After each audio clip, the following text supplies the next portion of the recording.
புதுவையின் இன்றைய முக்கிய செய்திகள். புதுவையில் நாளை விநாயகர் சதுர்த்தி விழா கொண்டாடப்படுகிறது.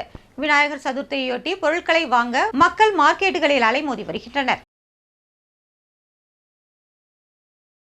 சிறுமிக்கு பாலியல் தொல்லை கொடுத்த ஓய்வு பெற்ற அரசு அதிகாரிக்கு 5 ஆண்டு சிறை தண்டனை விதித்து போக்சோ நீதிமன்றம் தீர்ப்பு வழங்கியுள்ளது.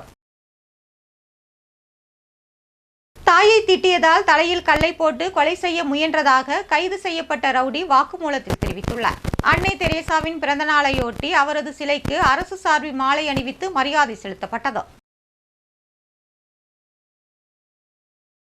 அன்னை தெரேசாவின் பிறந்த நாளையொட்டி அவரது சிலைக்கு அரசு சார்பில் மாலை அணிவித்து மரியாதை செலுத்தப்பட்டது. புதுவை அரசு பள்ளி ஆசிரியர் ராதாகிருஷ்ணன் தேசிய நல்லாசிரியர் விருதிற்கு தேர்வு செய்யப்பட்டுள்ளார். பத்துக்கண்ணில் இருந்து சேதராப்பட்டு செல்லும் பிஆர்டிசி பேருந்து சேவையை தொடங்கி வைத்த சட்டமன்ற உறுப்பினர் சாய் ஜே சரவணன்குமார் அந்த பேருந்தில் பயணம் செய்தார். பெண் குழந்தைகள் வைப்பு நிதி புத்தகத்தை பயனாளிகளிடம் சட்டமன்ற உறுப்பினர் அங்காளன் வழங்கினார். சக்தி கோச்சிங் சென்டரில் சிறப்பு பயிற்சி வகுப்புகள் தொடங்கப்பட்டுள்ளன. பொதுப்பணித்துறை உதவி பொறியாளர் பணி நிறைவு பாராட்டு விழாவில் சட்டமன்ற உறுப்பினர் வைத்தியநாதன் கலந்து கொண்டார்.